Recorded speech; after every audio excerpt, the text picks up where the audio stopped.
Good morning, everybody. Welcome to the session. And in this session, we are going to look into the fourth module, the important topics of the fourth module. Fourth module consists of DC generator and DC motors. In DC generator, most important question is construction of a DC generator. So you have to explain about the construction with a neat diagram. As I told you, like whenever you are writing any kind of a diagram, have a diagram very neat, put all the labels, whatever the parts are there, label everything, so that way you will get a very good marks. So even like you have like you have to write the explanation, even if your explanation lacks some of the points, you are going to get the full marks, because once you draw the neat diagram and draw it label it appropriately, that shows that you are aware of all the details of the machines and you are aware of the construction. Then this is the most important question, expression for the induced EMF, that is EMF equation, and types of DC generators and relation between EMF and terminal voltage. There are we will look into only shunt generator. Most of the time in the exam they have asked the shunt generator. We'll discuss about that. And in case of a DC, principle of operation, what is a back EMF? And this one is an important question, torque equation. Okay, that derivation is important. And types of DC motors. So once you know the types of DC generators, then types of motors is on the similar line. And the construction of a DC generator and motor is exactly the same. There is no difference. That's why you don't see the construction here. The same machine can be used as a generator as well as a motor. Then characteristics of DC motors. For these two motors, shunt and series motors, there are three characters that is important from the examination point of view and applications.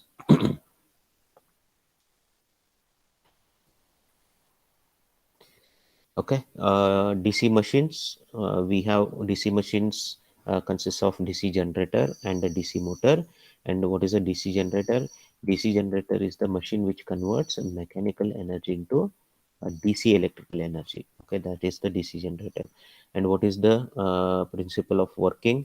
It is same for the all the generators. All the generators, they work on the Faraday's electromagnetic induction formula, that is Faraday's first law, that states that whenever the flux linked with a coil or a conductor changes, an EMF is induced in that coil or a conductor. That is the basics for the generation, whether it's a DC generator or a AC generator. Yesterday, we looked into synchronous generator or the alternator or the AC generator. Same principle. Whenever the flux link with a coil or conductor changes, EMF will be induced. Here we have taken an example. In case of a synchronous generator, you saw that our rotor had the field winding and we rotated that, and armature was static. This is exactly opposite. In case of a DC generator, we will be having the armature, which is, this is the representation of the armature, one coil, and this is the field is static. So this is the magnetic field. Inside the magnetic field, we have placed one coil. Okay, so just you can assume that this is the axis of rotation, and this coil A, B, C, D, this coil is connected to two ends of the commutator. Okay, this is the commutator, and this coil will be rotated. Okay, so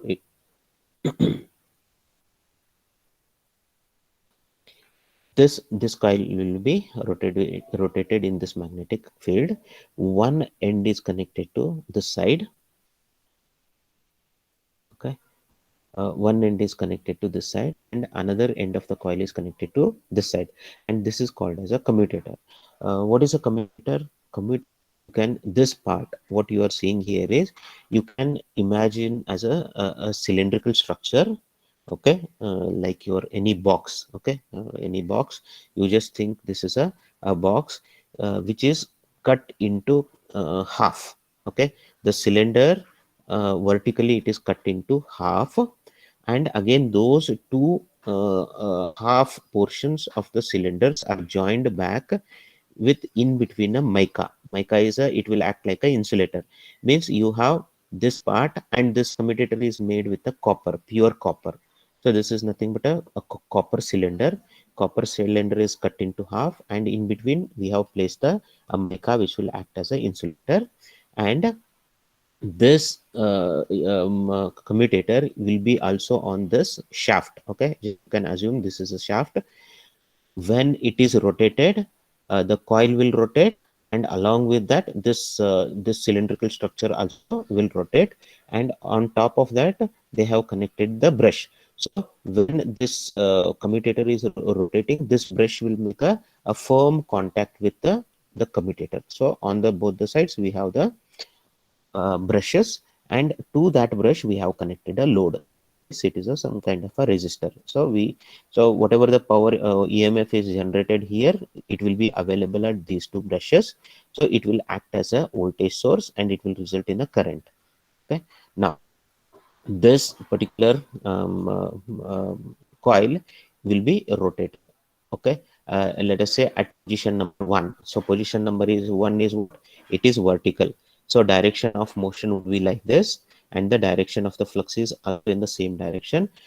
So this AB will be in this position. Just imagine it is rotated clockwise, and it is in the position 1. So AB is on the top, and CD conductor is in the bottom, and the direction of the AB is like this, and direction of the magnetic flux north to south.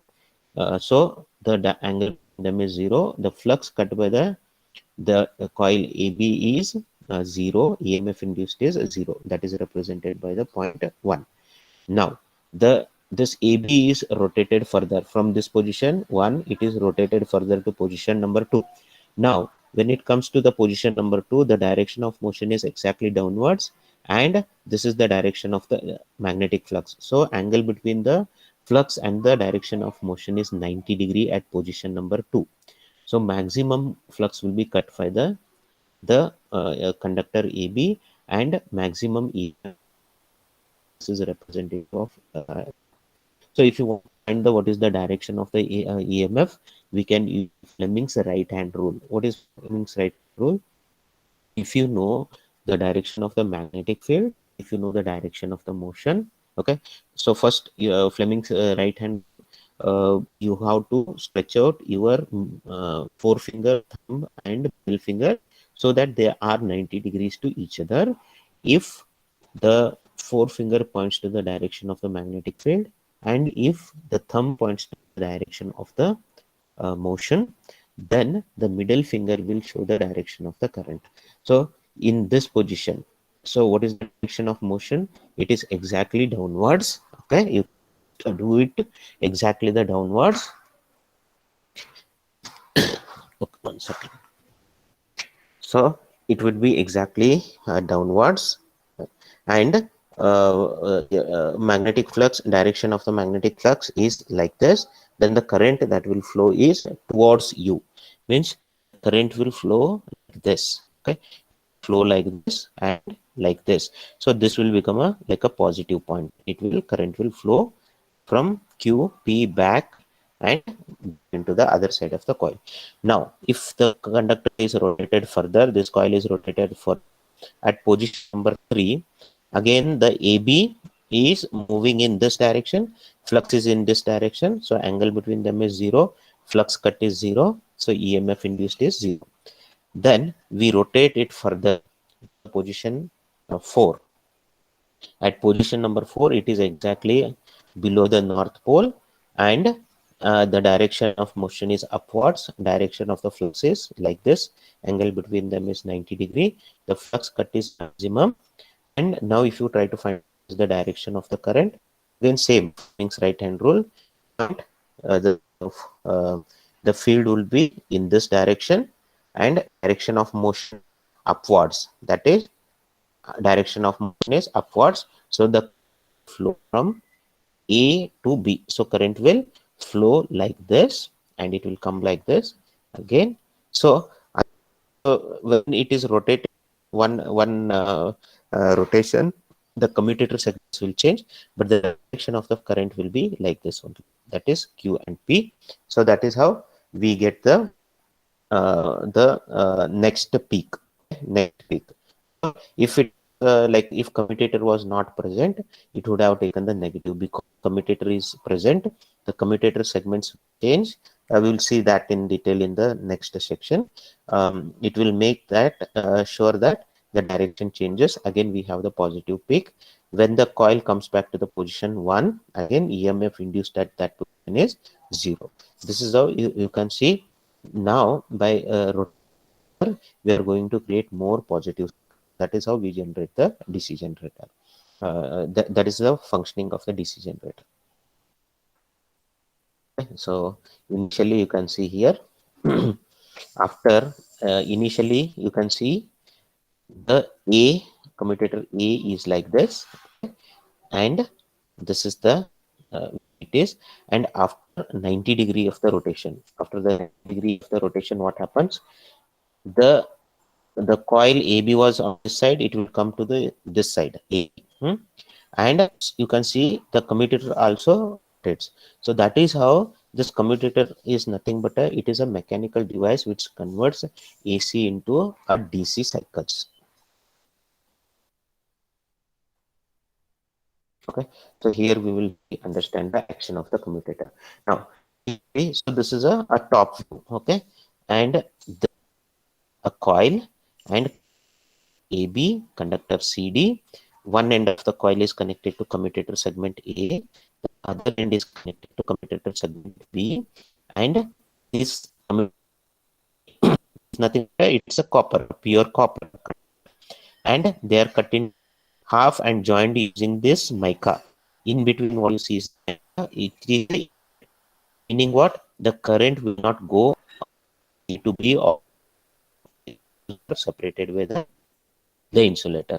Let's say in this position, if we apply the Fleming's right hand, this is the direction for, let us for AB, this is the direction of the flux, and upward is the direction of the motion. Then the finger, okay, the middle finger will be pointing inside. That is how the direction as inside. If I apply the Fleming's right hand rule to conductor C, the conductor CD is going downwards. The magnetic flux is like this. So the middle finger will be towards us. So that is how the current flows like this. So if we trace that back, now current will flow from here to this brush through the load. So this point will act like a positive positive terminal, and the current will flow from the positive terminal through the negative terminal. Okay, and this is the complete path. So this brush, this terminal, this side of the brush will act like a negative terminal. Now just assume after 180 this conductor is right now like this, it is rotated by 180 degree clockwise. After 180 degree rotation, what happens? This AB will go to this side, CD will come to this side. You can see CD and AB is gone. Similarly, this commutator segment also rotates, because all this coil and commutator segment are, they are fixed on a the same shaft. Okay, it rotates, the segment also rotates. We get it as A plus B. How it is able to not generate the negative cycle, but it will generate one more positive cycle. Again, if you apply the Fleming's, so direction of the motion of direction the motion of CD is upwards, and direction of the field is like this. Apply Fleming's right hand current in this direction, and for AB, direction of motion downwards, direction of flux is like this. If you apply Ohm's law, not Ohm's law, Fleming's right hand rule, you will get the direction of the current like this. So direction of the current will come like this through data segment, through this brush. So this brush will the next cycle, the current will also flow from P to Q back into this brush and into the coil. So if you see, if you keep on rotating, always to get the positive uh, side only. That is, this point will always act like a positive point. That is, it will be always like a positive terminal. So current will always flow like P to Q. So that is nothing but the direct current. What is direct current? Direct current has a fixed direction. So current, if you consider this as a generator, this is a positive terminal and this is negative terminal. Current will positive. So commutator action is also important. They asked in papers. Generators based on the field provide the magnetic field. Based on that, there are different types of uh, mainly they are classified as separately excited generated and self-excited generators. And in case of self-excited generators, separately excited meaning what? We will have a external DC supply which will create the magnetic field. Means we use the external DC supply, connect to the coil, and it will produce the magnetic field. Self-excited DC generator.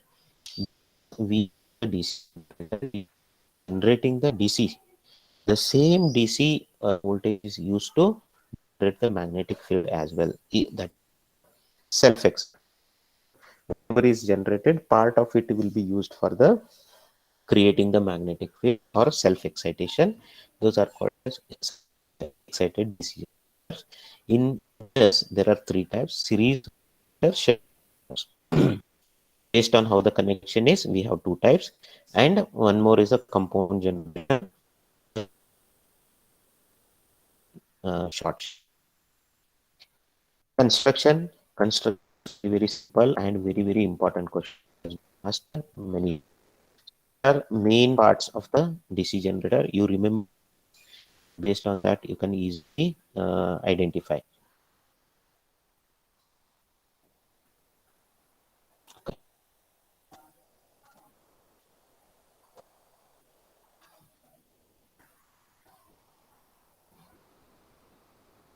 Okay, my voice is Yes, sir, it's lagging.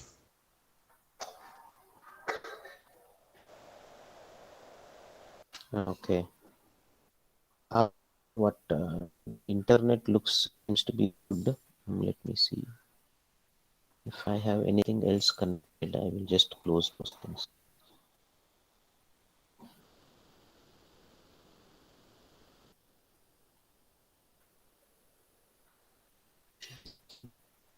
Okay, just I have kept it for the Google Meet. Nothing. Is it better, Shash? Yes, sir, now it's okay. Okay, one more thing I will do. Maybe my son is using the internet.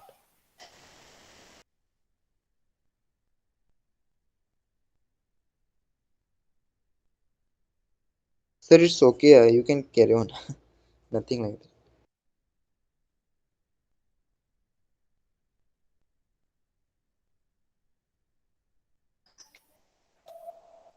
Okay, hope it will be better. If there is any problem, just let me know. Okay, sir. Okay. So, main parts, DC construction is a very important question from the exam perspective. Remember these five: outer frame or the yoke, field system or the main pole, means how the we provide the magnetic field, and armature. Core is what? The conductors. We place all the windings. These windings are going to cut the magnetic flux, and EMF will be generated in this conductors that forms the armature core and the armature winding. Armature core is the magnetic material having a slots on the outer periphery in which we place the armature winding. Then commutator. Okay, commutator is the uh, in DC mechanical device, and we have the brushes. So with that, You have to draw a very neat diagram and label everything. You can see this is the outer frame or the yoke, and this is eye bolt. This is for lifting the generators. The generators will be very heavy, so we will be having the eye bolt using which we can lift it. And these are the base of the generator, and this is the main pole. Okay, this is the main pole structure.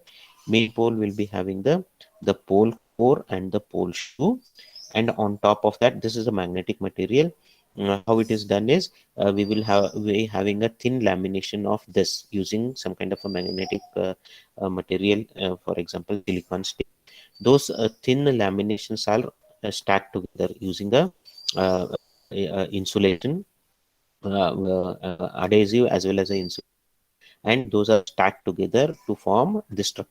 This is a, you can imagine it as like a complete structure, like a brick structure having a base. Okay, that is the pole core. This is the pole core, on top of which we can have the winding. So this is the a winding. On top of that, we have used the copper wire, and we have wound the on the pole core. This structure, the complete structure is bolted to the outer frame. Similarly, this structure is bolted to the outer frame. Inside, we have the rotor part. The rotor part consists of the armature core, armature winding. This whole thing is mounted on a shaft. Okay, the shaft will be held in position by the bearings, and this armature core is made up of a thin laminations of stainless steel, having outer part slots. You can see on the outer part it will be having a slots where we can place the armature winding, and all these thin laminations are stacked together to form a cylindrical structure having a slots on the outer side.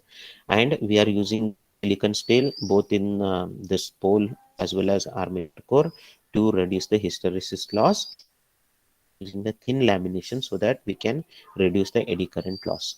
And this whole armature core is placed on the a shaft. Okay, and it will be having a winding that forms the armature winding.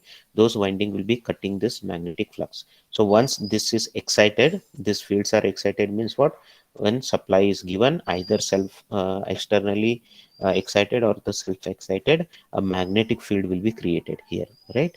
Magnetic field is created. Inside that, it is rotated. So this armature winding will cut the flux and it will generate the EMF. The two ends of the armature winding, they are connected to the slip rings. Okay, sorry, to the commutator. So what you are seeing is a commutator. This is the half portion of the commutator, and this is another half portion of the commutator. Saw earlier, the commutator is split into two parts. Right now it is two parts. If number of poles increases, number of splits means, if there are four poles, the commutator is split into four parts, and four parts will be insulated with some kind of insulator, that is mica. And on top of the commutator we have the brush. Okay, and those brush are made with and those brushes are made with a carbon material. And commutator segment, as I told you, it is made with the pure copper. And those carbon brushes will be firmly touching the surface of the commutator. And when this rotor is rotated, even the commutator will rotate, and this carbon brush will be in a firm contact with this commutator so that it can give a connection, electrical connection, and to this brushes. So one would be positive, one brush will act as a positive terminal, another brush will act as a negative terminal, that is connected to the external load. Any kind of a load you want to run, lamp or a fan, you can connect it to two terminals, that is two brushes, and it will start supplying the current. So this is the construction of complete construction of a DC generator. Okay, the main parts we already explained. First, try to learn the main parts of the DC motor are outer or yoke, field system or main pole, armature core, armature winding, commutator, and brushes, and then start explaining one by one. Okay, what is a outer frame? It is a yoke made up with the cast iron, cast steel. The yoke provides the mechanical support for the entire machine and is called as a outer frame. And what is the main pole? Main pole includes pole core, pole shoe, and main field winding. The pole is made up of laminations bunched together to construct the pole, and pole winding is wound. This is called as a field winding. Then commutator. Function of the commutator is to convert AC to DC. It is a cylindrical shape and made up with a hard copper. The commutator segments are insulated from each other. Okay, so some any material, mostly mica is used. Brushes are usually made up of a carbon.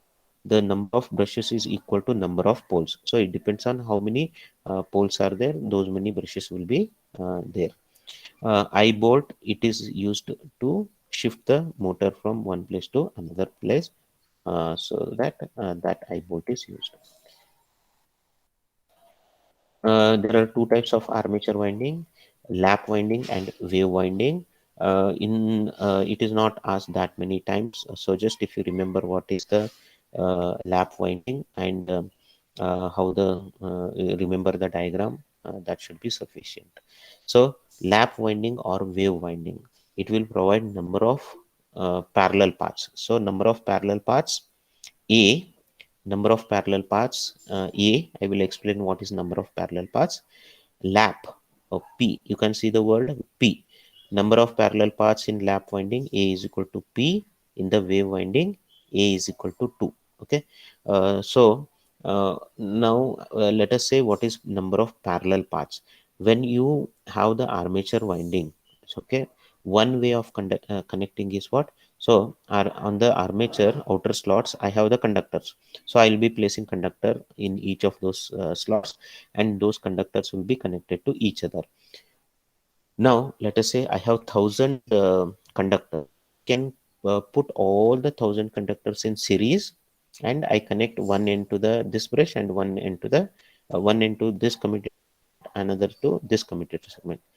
So how many paths are there for the flow of the electric current? Because 1,000 conductors are connected in series, there is only one path.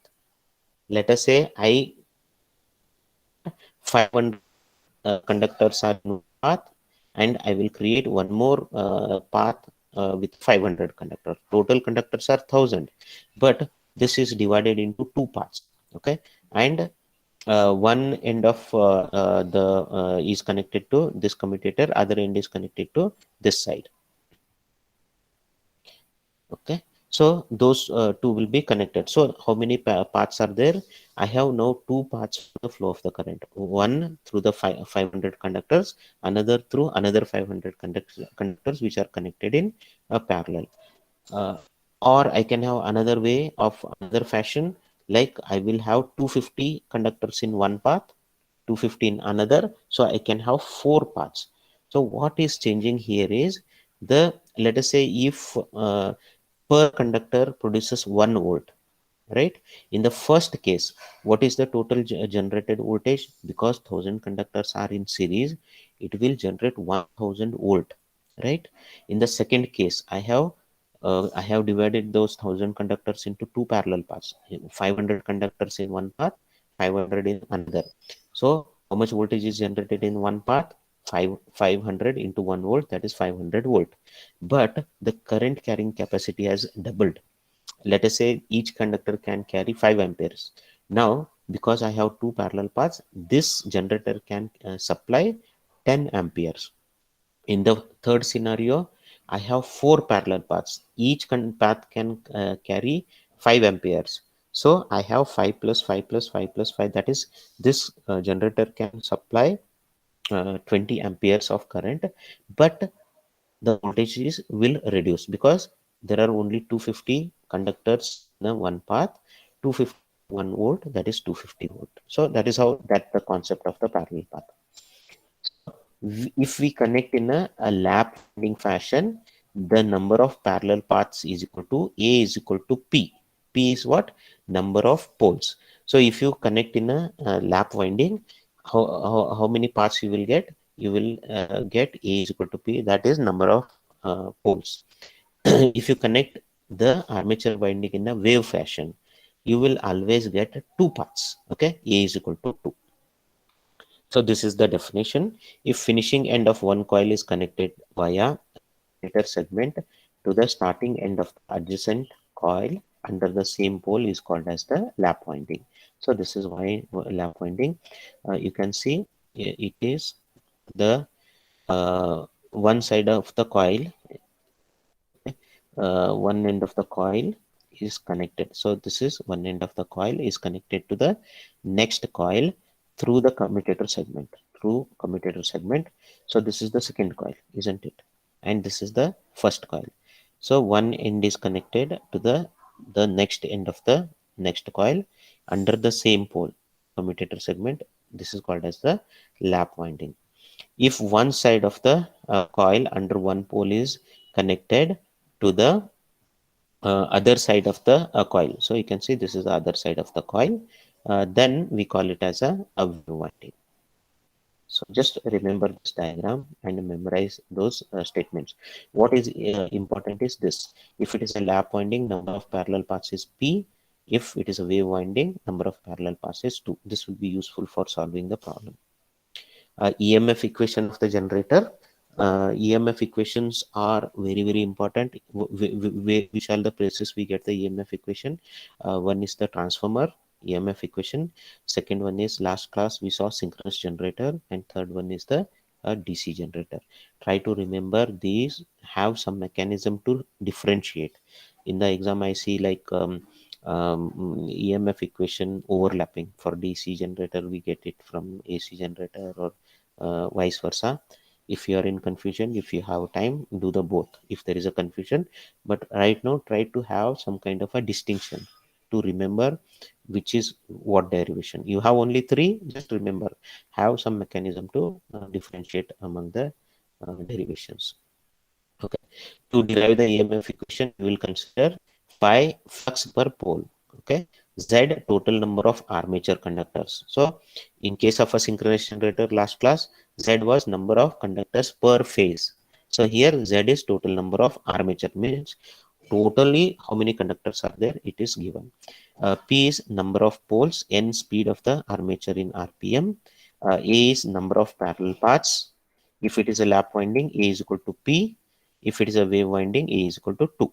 And how much EMF is generated?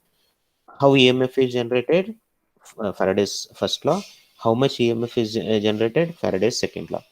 The magnitude of the EMF generated is directly proportional to the rate of equal to n d phi by dt, where n is the number of turns. So for one conductor, E is equal to d phi by dt. Now, when one conductor is rotating, okay, one revolution, how many poles it will go through? The number of number of poles that are present, it will go through those many uh, uh, poles. Just I will show the diagram, it will be very clear. Let us say you have one conductor here, right, in one revolution. So it starts from here, it revolves and it comes back. So how many poles, how much flux it cut? So the flux it has cut is the flux that is generated by this, that is phi. Phi is the flux per pole. So this 5 and this 5. So totally 2 5. Suppose if I had two more poles in one revolution, it will go through 4 poles. So number of flux cut is 1, 2, 3, 4, 4 into 5, because 5 is the flux per pole. Let us say P is the number of poles, then P into 5 is the total flux cut by the one conductor in one revolution. Okay. Flux cut by one conductor in one revolution, d phi is equal to P into 5. And the time taken to complete one revolution, 60 by N. Okay, dt is equal to 60 by N. So how much time it will take to rotate, make one rotation? 60 divided by N, because N is the rotations per minute, that is the speed of the rotor. Now with that understanding, for EMF generated per one conductor is 1. This is, don't get confused with this n is always number of turns. Okay, so better you here itself you can say, after this step you will say the EMF generated by one conductor E is equal to d phi by dt, so that it doesn't confuse you with the this n, which is a speed. So d phi is p phi. Okay, we did this p phi, and divided by dt 60 by n. So what we get, p phi n divided by 60. So until this it is exactly same as what is the synchronous generator derivation. In synchronous derivation, what we do is, from this step what we do, EMF generated per phase we multiply by z, and we replace this n with 120 f by p. That is how we get that different equation. Here we are not going to do that. So EMF generated by one conductor p phi n divided by 60. Now, how many conductors are there? Total number of conductors are z. But is it the total EMF is generated is just multiplied by z? No, because we have number of parallel paths. Example I told you, if you have 1000 conductors in series, means only one path is there. The amount of EMF generated by one conductor is 1 volt. Then 1000 conductors into 1 volt is 1000 volt. But if I have two paths, 500 conductors in one path, 500 in another path, how much EMF is generated now? 500 into 1 volt, because we have two paths. That's why we have to consider the number of parallel paths. So 1000 in second case, how many parallel paths are there? Two are there. So 1000 is the total number of conductors divided by 2. That is 1000 by 2, 500 volt. Suppose if I have four paths means what? 1000 divided by number of parallel paths is 4. 1000 divided by 4, that is 250. So 250 in one path. So we have to multiply the EMF generated in by one conductor into number of conductors divided by number of parallel paths. So this is the EMF generated in generator is equal to EMF per path. That is EMF produced by one conductor into total number of conductors divided by number of parallel paths. That's why we have P phi n divided by 60 into total number of conductors divided by number of parallel paths. If it is a lap winding, A is equal to P. Okay. If it is a wave winding, A is equal to 2. Now, relation between the terminal voltage and the induced terminal voltage, induced EMF and the terminal voltage. First, what is the induced EMF? This is the representation of the DC generator. Induced EMF, where EMF is inducing, EMF is getting induced in the armature winding, right? This is the armature winding, and that end is connected to the commutator. That commutator gets connected to the brush, and from brush we are going to take the wire, and outside this generator we will have two terminals where you connect the load. So where is the EMF generated? EMF generated in this conductor. We have a connection to commutator, connection to the this brush, from brush to outside contacts. Okay, so where we are connecting to the load, outside contacts. So there is many things that are connected in between where actually EMF is induced. So where we get connected outside the generator, where we got the terminal, is called as the terminal voltage, and inside the armature whatever EMF is generated is induced EMF. So this induced EMF is always greater than the terminal voltage, because it's going to drop, because we have so many connection, everything has a resistance, so voltage will get dropped. Suppose EMF generated here is 260 volt, what we get is at the terminal would be 250. 10 volts will get dropped in between. So that's why we have to find the relation between the induced EMF and the terminal EMF. So this is a separately excited. This represents the armature. EG is the generated induced EMF. What equation you got? EG, and these are the two brushes. We have to indicate with the polarity plus minus. Ra is the resistance of the armature, and these are the terminal. At terminal, we get the terminal voltage V. So we have to find relation between Eg and V. And Ia is the armature current. IL is the current that flows through the load, and this is separately excited. The field winding is connected to external DC supply. That is how we get. So if you can see here, there is only one path for the current. Therefore, armature current is equal to line current. IA is equal to IL.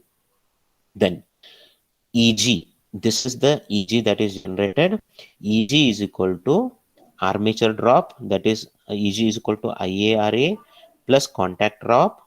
Okay, plus this terminal contact this is brush drop, contact drop, then remaining is the V. So here just neglected the this brush drop, the contact drop. Therefore EG is equal to IA to RA armature drop, then the terminal voltage plus V, or we can say V is equal to Eg minus IARA. Always starts from Eg, even though it is like this. Please refer to your classroom notes. In the class, I have done like that. You start from Eg. Eg is equal to IARA plus brush drop plus contact drop. Then remaining is the terminal voltage V. Okay, that is the separately excited. Series generator, the field winding is connected in series with the armature, so that's why we call it as a series generator. All are same, exactly same. IA is the armature current, ISE is the current that flows in the winding, RSE is the resistance this field winding, RA is the resistance of armature winding, IL is the load goes to the current. In this, how do we get? Eg is equal to armature drop IA plus brush drop plus drop in this, that is ISC into RSC, then plus contact drop, plus remaining is the terminal voltage V. If we neglect brush drop and the contact drop, it as EG is equal to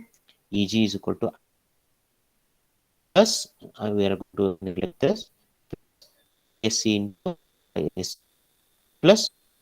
Okay, and if again there is only one path for the current, IA is equal to ISC is equal to IL. So this is how you get. Please refer to my class notes where I have given in that fashion. And in case of a shunt generator, the field winding is connected across the armature winding. So we have two paths, one for the field, the load. Therefore, you can see IA, ISH is the field current through this the shunt field. RSH is the resistance of this field. IL is the load current. If we apply the KCL at this node, we get IA is equal to ISH plus IL. IA is equal to IL plus ISH, and between these two terminal, if we neglect the contact drop, the same voltage V will be applied here. Therefore, we can write V is equal to ISH into RSH.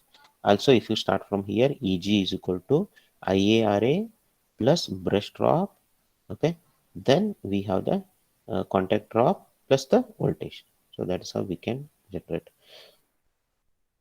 So most of the time, they will be asking the series and the shunt so far. But if it is a question paper is difficult, they might ask the short.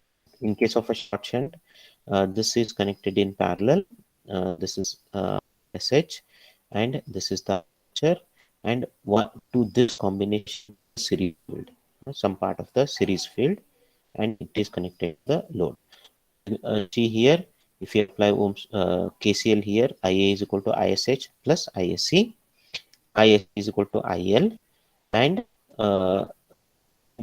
this and this point, the voltage across this field and this part is same. Based on that, we can get the relation. If we start with the EG, EG is equal to IARA plus ISC into ISC plus V, or you can write it like this. And in this case, first one part of the field winding is connected in series with the armature winding, and to that combination another part of the field winding is connected in parallel, and this combination is connected across the load. Okay, how like this: IA is equal to ISC is equal to ISH plus IL. And if we start from EG here, EG is equal to IRA plus brush drop plus ISC into ISC plus contact drop plus V. And if you see between this terminal and this terminal, ISH into RSH is equal to V. That we can also write.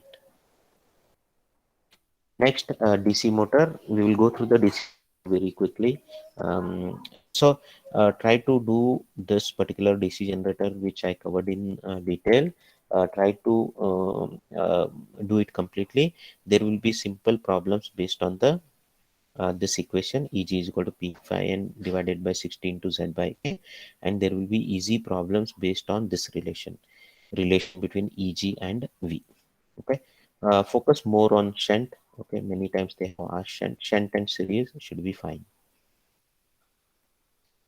Okay, what is a DC motor? DC motor is the machine which converts the DC electrical energy into mechanical energy. What is the principle of operation? It's exactly the same.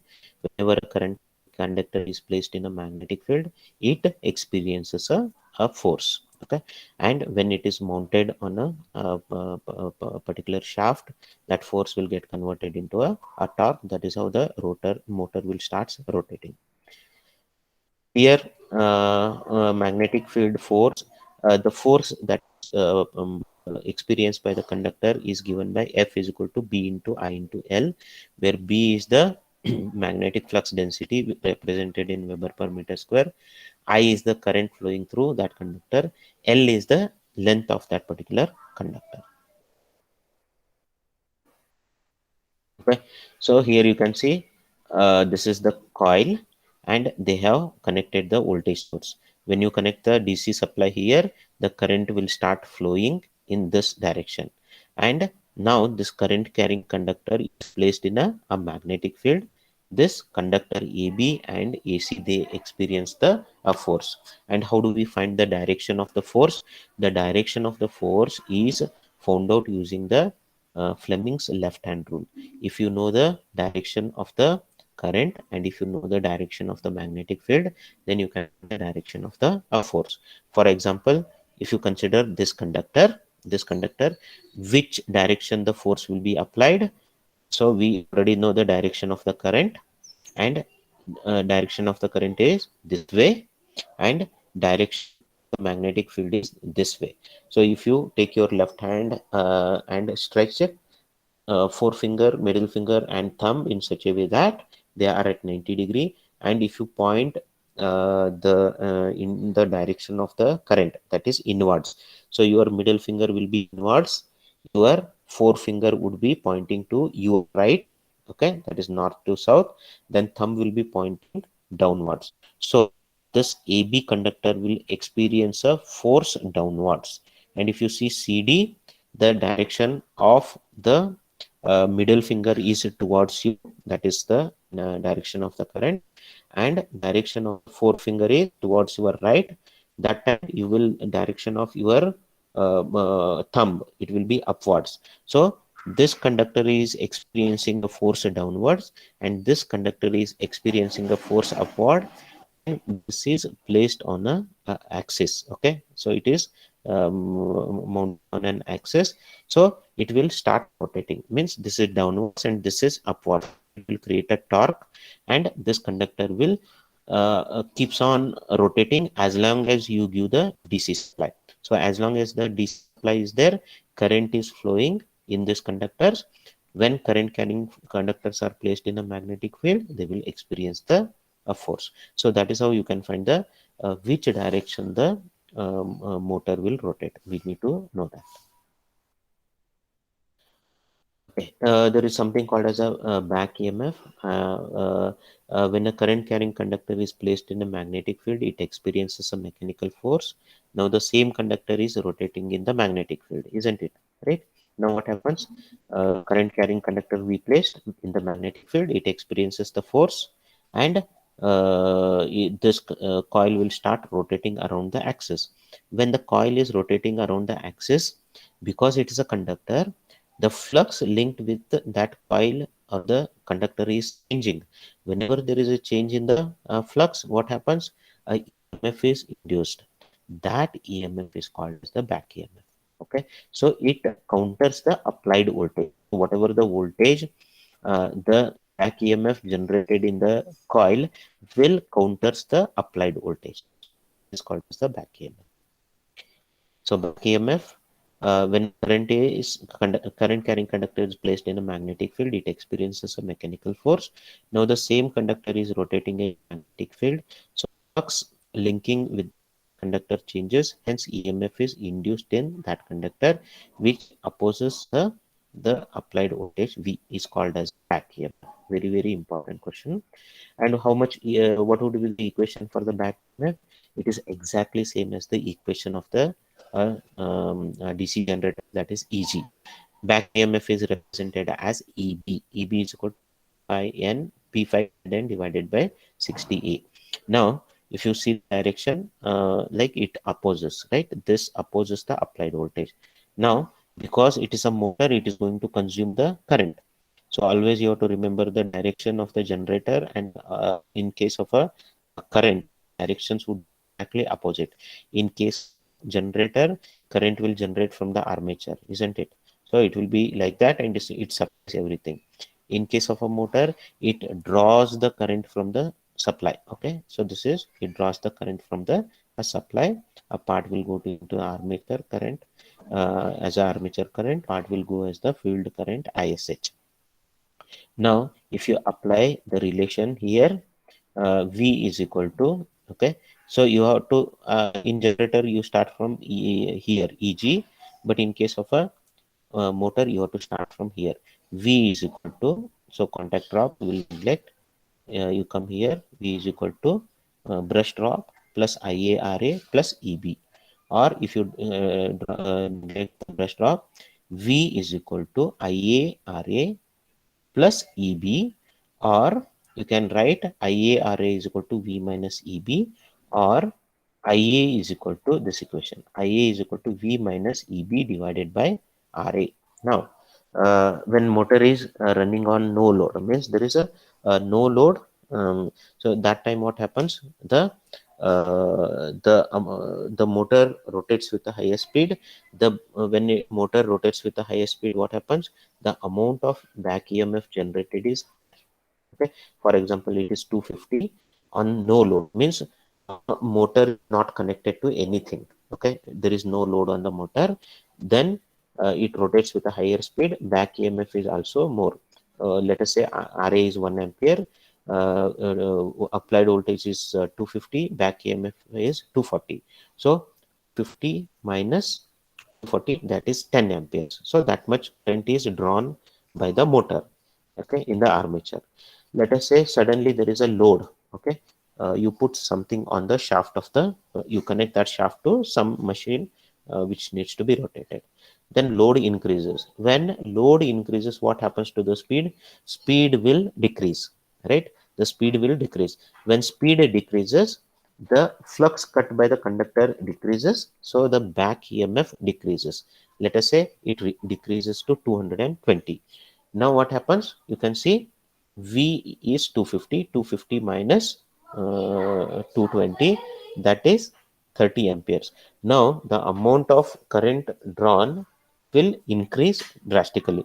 So it is called as a self-regulating. This machine is self-regulating. Means what? As the load increases, automatically it will increase the amount of current drawn from the machine. Suppose you reduce the load, automatically EB will increase, the amount of current drawn by the motor will reduce. So that is why it is called as a self-regulating motor. Types of DC motor based on the same line of a DC generator. We have series wound motor, where the field is connected in series with the armature winding. Shunt wound motor, where the field is connected in parallel to the armature winding. And we have compound wound motor, where we have a part of the field winding is connected across the armature winding, and part is connected in series. So there are two ways to do that. So this is how the two connections. Now, DC motor characteristics, very, very important. We will derive the equation. We will come to know about this relation. So before that, I will show you the torque equation. Then it will be easy to understand. Just I will show the torque equation. Okay. So you can see this is the torque equation. We will derive it. What is Z? Z is the total number of conductors. Phi is the flux per pole. Ia armature current. P is number of poles. A is number of parallel paths. For a given DC generator, number of conductors are fixed. Okay, and flux, it depends on the what type of a motor we have. Then number of poles is constant, and number of parallel paths, once the winding is decided, number of parallel paths are constant. So if you see, Z, P and A are constant, and this is of course it's a constant. TA is directly proportional to phi into IA. Okay, means what? The amount of armature torque will directly depend on how much is the flux and how much is the armature current. So with that understanding, we come back here. In case of a in case of a what is IA? You can see the IA is the amount of flux that is produced is directly proportional to, because when the load is more, IA will increase, the flux will increase. When the load is less, IA will reduce, flux will reduce. So we can say IA is directly proportional to a flux. So from our equation, what torque is directly proportional to flux into IA. But in this case, the flux is directly proportional to IA. Therefore, in case of a series wound motor, the flux is directly proportional to IA square. And if you see here, irrespective of what kind of a load, whether more or less, this resistance is not going to change. Pretty much the amount of current that flows in this path is almost same. So that means what? In case of a shunt motor, the flux is almost constant. So in case of a shunt wound motor, the same proportional to phi into Ia, but phi is constant. So torque is proportional to Ia. Okay, so torque is proportional to Ia square in case of a series wound. In case of a shunt, torque is directly proportional to Ia. So that is why this series wound motor, the torque generated is very, very high, because it is square of the Ia square. That is why these series wound motors are used in the traction, elevators, then trains, electric trains, because it generates high amount of torque. And shunt wound motor, normally these are used because it is according to the torque is according to the armature current. These gives very constant speed. So wherever there is a constant speed application, shunt wound motors are used.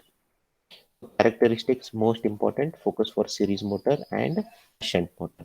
In case of a series motor, the Ia is the on the x-axis and torque is on the y-axis. Relation between Ia and Ta. What is the Ia and Ta? Ta is directly proportional to Ia square. So you can see the torque increases as the square. So you can see for little increase in the current, there is a increase in the torque. And the relation between the armature current and the speed. Okay, so as the speed increases, as the armature current increases, the gradually the speed will decrease. And relation between the torque and speed, again, as the torque increases, speed will decrease. In case of a shunt motor, relation between the torque and the armature current, torque is directly proportional to armature current. So it is like a straight line, right? This is y is equal to mx, that kind of a line. And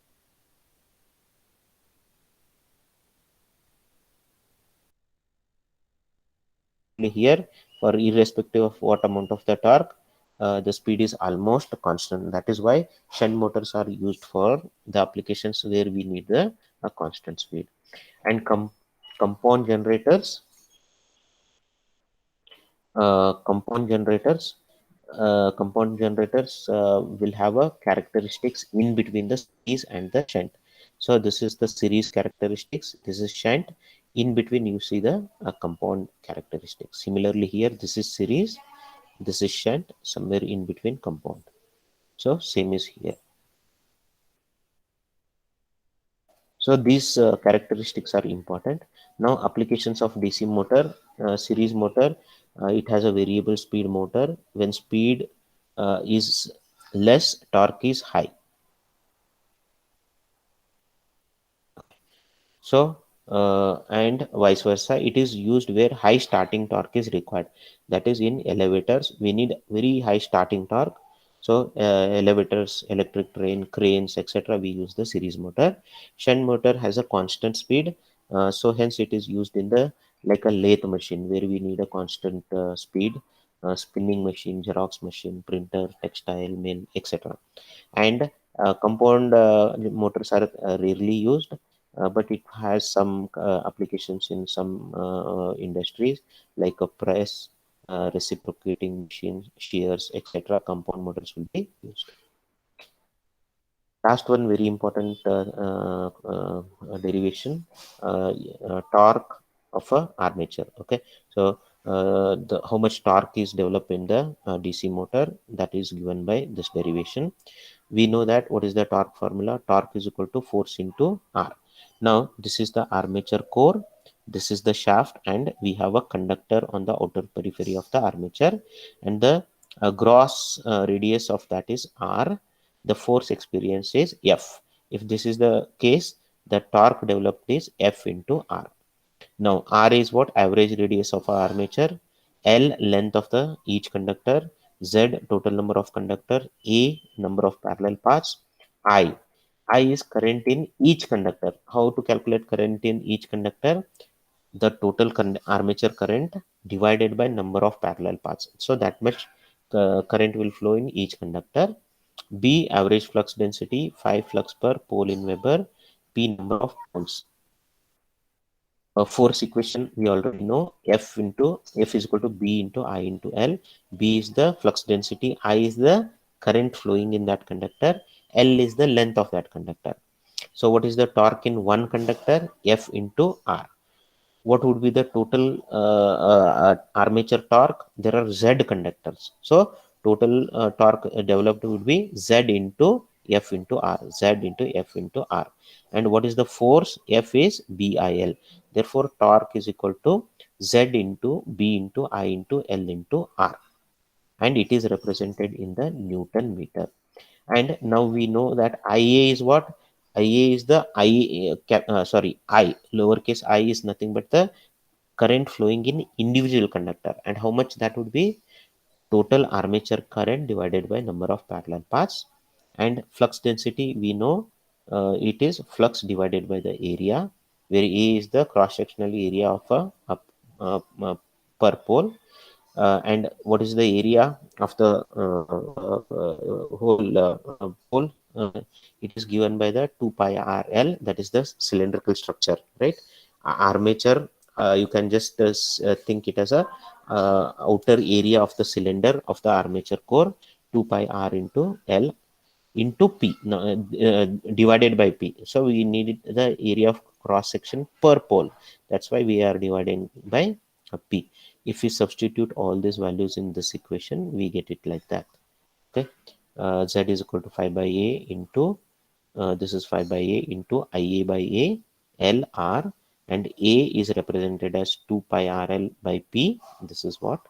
And if you see that this RL and RL will get cancelled, some of the things will get cancelled. What remains is TA is equal to Z phi IA into P divided by 2 pi, or TA is equal to 0.159 Z phi IA into P by A. It is represented as Newton meter. Z is total number of conductors, phi is the flux per pole, Ia is the armature current, P is number of poles, A is the total number of parallel paths. So this, because these are constant, as I told explained earlier, TA is directly proportional to phi into IA. In case of a shunt motor, phi is almost constant. Okay, therefore TA is proportional to IA. In case of a series motor, flux is directly proportional to armature current. Therefore, TA is directly proportional to IA square. This is the alternate equation. We already know this back EMF EB is equal to what? P phi Z N divided by 60A, or P phi Z by A is equal to 60 EB by N. So this is rewritten as like this: 0.159 into 60 EB divided by N. So this P phi Z by A, that is replaced with this value into IA. So we get it as TA is equal to 9.55 EBIA divided by N Newton meter. So you have to remember this formula and this formula for solving the problem based on the torque. And quickly in 5 minutes we see some problems. So this is the problem 2.11, 6 pole lap wound DC generator has 600 conductors. So this is Z. P is equal to 6. Lap means what? P. A is equal to P is equal to 6. The flux per pole is 0.02 Weber. Phi is given. The speed at which the generator must be run to generate 300 volt. So EG is also given. So EG is 300. What we have to find is speed. In this equation, everything is given except N. So you can find N. So it would be 1500 RPM. And what would be the speed if generator were wave wound? If wave wound, what changes? Number of parallel path, A is equal to 2. So if you substitute A is equal to 2, you get it as 500 RPM. Now you can see to generate 300 volt, since these 600 conductors, they will be divided into two paths. Each path is having 300 conductors. So number of conductors are increased. In case of a lap winding, it is A is equal to 6, means in each path there are only 100 conductors. That's why we have to rotate with a higher speed. Because we changed it to wave winding, we have only two paths. In each path we have 300 conductors. So the amount with which we have to rotate the armature, that speed has reduced 5 to 500 rpm. Okay, similarly based on that equation here. Okay, so here one twist is just to calculate the how to calculate the number of conductors they have given in terms of slots and like that. Okay, 90 slots, each coil has 4 turns, and every coil so coil has 4 turns and turn has 2 conductors. That's why 90 slots into 4 turns, 90 into 4, and each turn has 2 conductors, 720 conductors. That is the only change there. Otherwise it's a straight substitution kind of a problems.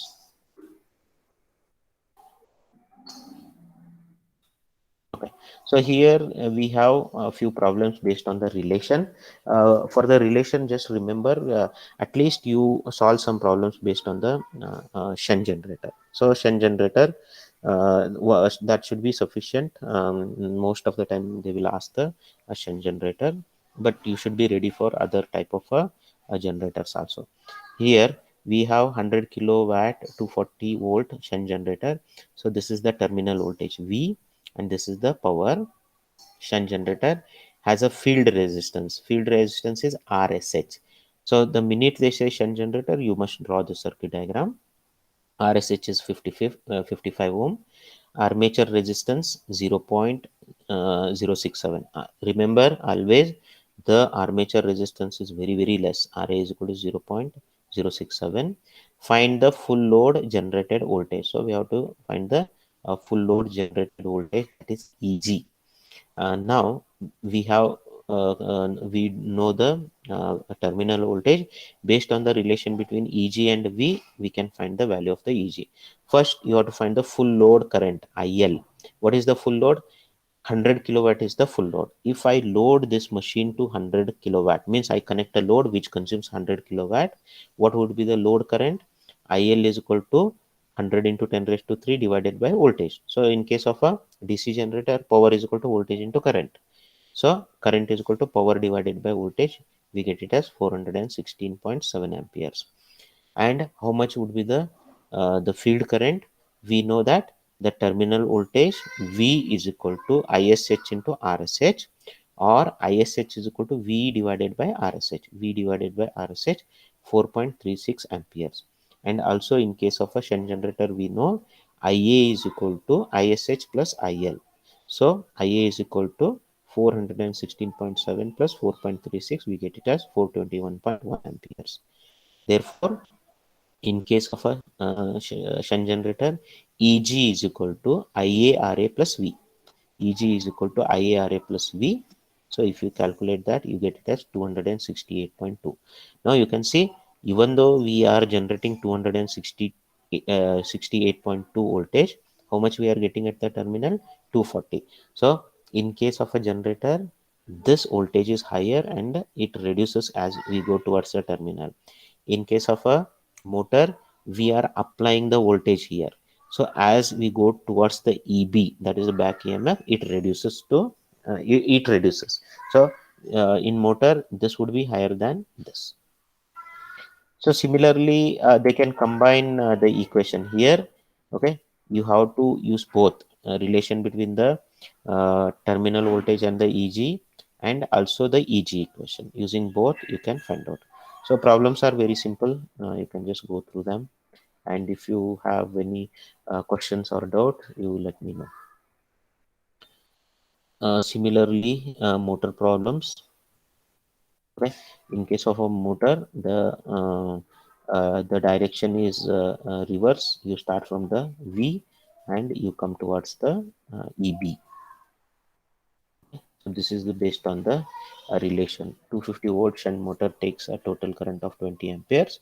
Whenever they say takes, means it is a they are talking about it is the load current. Okay, 20 amperes is the load current, and terminal voltage is V, and the shunt field and armature resistance RSH is 200 and RA is 0.3. We have to determine the back EMF. So using the relation, in case of a shunt motor, we get it as EB is equal to V minus IARA. ISH is we can calculate. Okay, you must draw the circuit diagram, then it would be very easy. It is not written here, but draw the circuit diagram. This would be very clear. And armature current would be IL minus ISH. Okay, IL minus ISH, because IA is the incoming current. One part goes to ISH, one part goes to IA. Therefore, IA is equal to IL minus ISH. You get it as 18.75. Using relation between EB and V, we can calculate EB value. And what is the mechanical power developed? Always mechanical power developed by the armature is the back EMF into armature current. If they ask what is the mechanical power developed by the generator, then it is Eg into Ia. Okay, on similar okay, one thing is here they have given the brush drop. So sometimes if they don't give the brush drop and contact drop, you can ignore them. If they are given, just use it appropriately.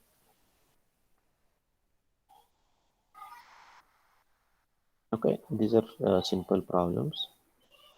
Okay, this is based on the both EB equation and the relation between the terminal voltage and the back EMF.